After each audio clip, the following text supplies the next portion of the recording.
सभी दोस्तों को नमस्कार। मैं उदयनाथ सिंह आप लोगों के सामने प्रस्तुत हुआ हूँ योग में एक आसन लेकर, जिसका नाम है पाद हस्तासन।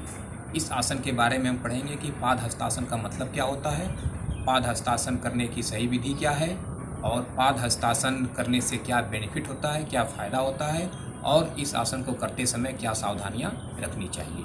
तो आइए शुरू करते हैं। पहला टॉपिक हमारा कि पाद हस्तासन क्या होता है। दोस्तों, जैसा कि इसका नाम है पाद हस्त आसन। पाद मतलब होता है पैर, हस्त मतलब होता है हाथ, आसन मतलब बॉडी का पोजीशन, यानी वह आसन जिसको करते समय आप अपने दोनों हाथों से अपने दोनों पैरों के पास टच करते हैं, तो इस आसन का नाम है पाद हस्तासन। यानी हाथों से पैरों को टच करना बिना घुटनों को मुड़े हुए, तो इस आसन का नाम है पाद हस्तासन। इसलिए इस आसन का नाम पड़ा पाद हस्तासन। अब आइए देखते हैं कि इस आसन को करते कैसे हैं। तो ये बताने के लिए सबसे पहले मैं आपको करके इस आसन को दिखाऊंगा, ताकि ये आपको क्लियर हो जाए कि इस आसन को कैसे करते हैं। आइए जो है शुरू करें। मैं सबसे पहले इस आसन को आपको करके दिखाता हूँ।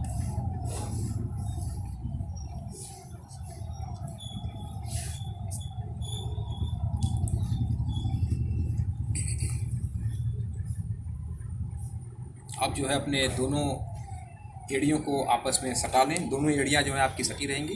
अब पंजों के बीच में आप गैप रख सकते हैं, क्योंकि पंजों को सटा लेंगे तो बैलेंस नहीं बनेगा। तो पंजों के बीच में आप थोड़ा सा गैप रख सकते हैं। दोनों हिल जो है आपके सटे रहेंगे। आप इस तरह से खड़े हो जाएंगे सावधान की मुद्रा में। जब इस आसन को करेंगे तो आप धीरे धीरे देखिए।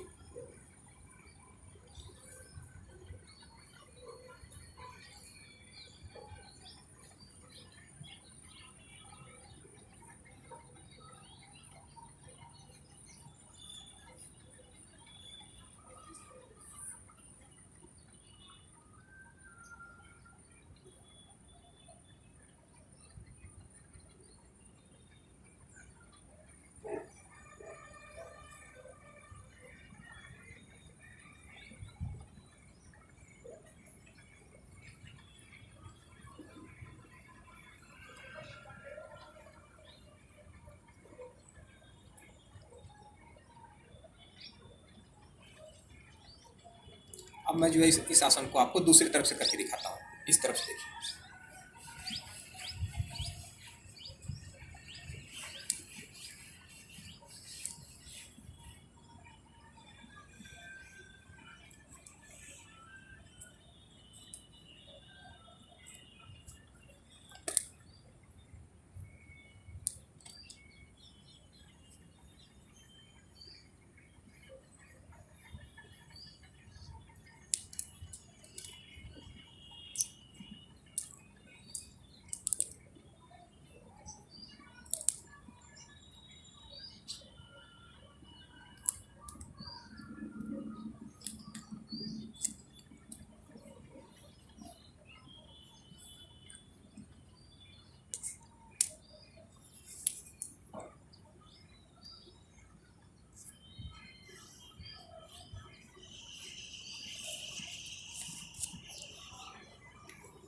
दोस्तों, आपने देखा कि इस आसन को कैसे किया गया।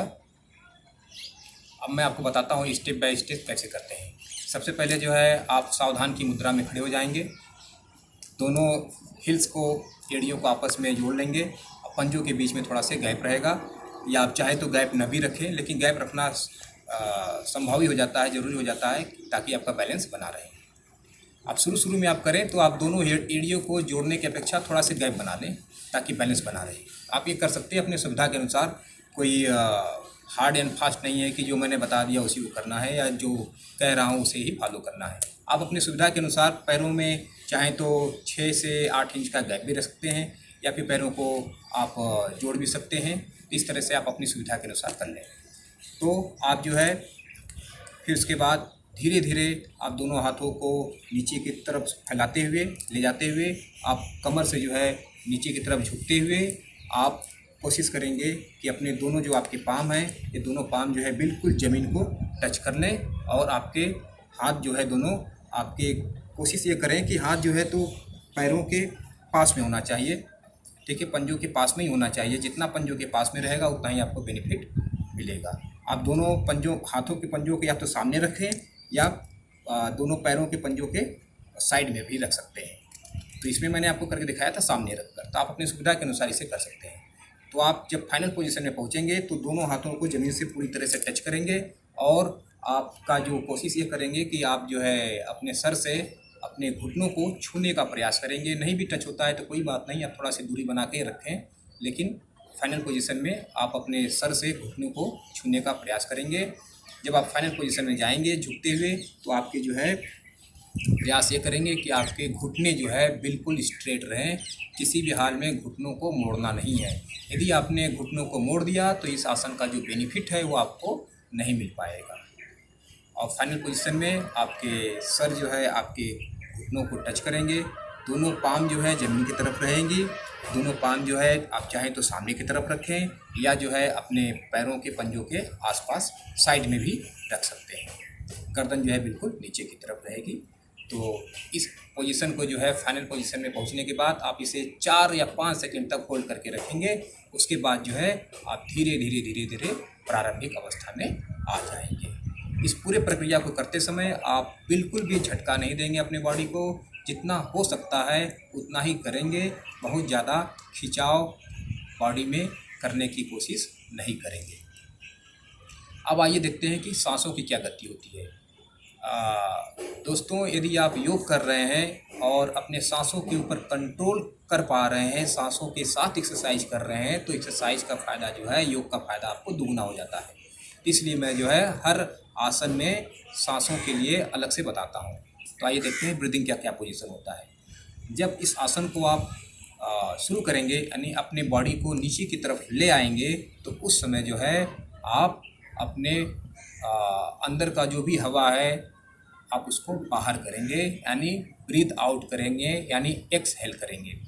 धीरे धीरे सांस को बाहर ले जाएंगे और इस आसन को परफॉर्म करते हुए फाइनल पोजीशन में आएंगे। जब फाइनल पोजीशन में आ जाएंगे तो वहाँ पे सांस को जो है आपको 4 से 5 सेकंड तक होल्ड करके रखना है शुरू में। जब आपकी कैपेसिटी हो जाए, आप अभ्यस्त हो जाएं, तो आप जो है 8 से 10 सेकंड भी होल्ड करके रख सकते हैं। जब आप प्रारंभिक अवस्था में आएँ तो धीरे धीरे आपकी बॉडी जैसे जैसे प्रारंभिक अवस्था में आएगी, उसी तरह से जो है आप धीरे धीरे सांस भी लेते रहेंगे, यानी इनहेल करेंगे उस समय। यानी जाते समय जो है एक्सहेल करना है और आते समय जो है आपको इनहेल करना है। तो ये था जो है सांस लेने का तरीका। अब आइए देखते हैं कि इस आसन को करने से क्या बेनिफिट होता है, इस आसन के क्या फ़ायदे होते हैं। दोस्तों, पाद हस्तासन जो आप करते हैं तो इससे जो है आपकी बॉडी बिल्कुल फ्लेक्सिबल हो जाती है, लचीला हो जाता है।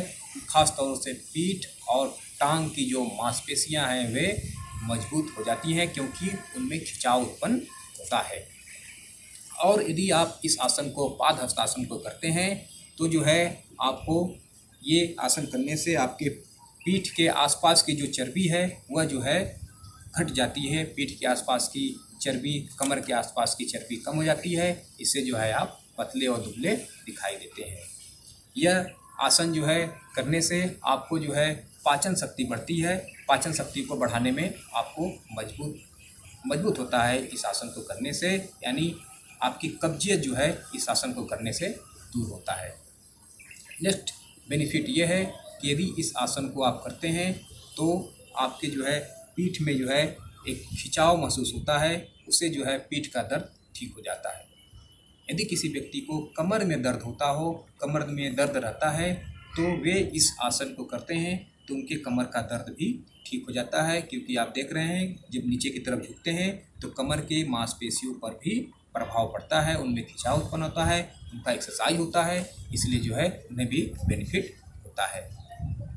तो ये था जो है इस आसन को करने के फ़ायदे। आइए देख लेते हैं कि इस आसन को किन लोगों को नहीं करना चाहिए, यानी क्या सावधानियां रखनी चाहिए।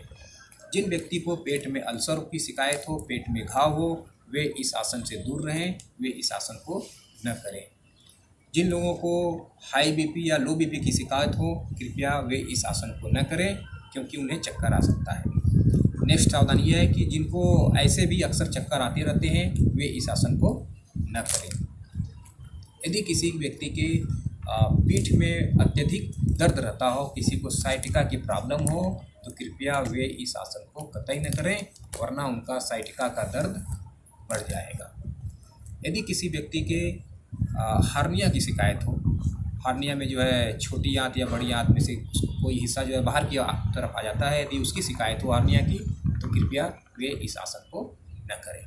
तो ये था जो है सावधानी। और एक सावधानी और जो है, इस आसन को करने से पहले आप अपने बॉडी को वार्म अप कर लेंगे। वार्म अप करने के लिए आप सूक्ष्म यौगिक क्रियाएं कर लेंगे, जिससे कि आपकी बॉडी इस आसन को करने के लिए एडजस्ट हो जाए, एडाप्ट हो जाए, अनुकूलित हो जाए। तो ये था जो है आज का पाद हस्तासन। अब जो है मुझे इजाज़त दीजिए। नमस्कार।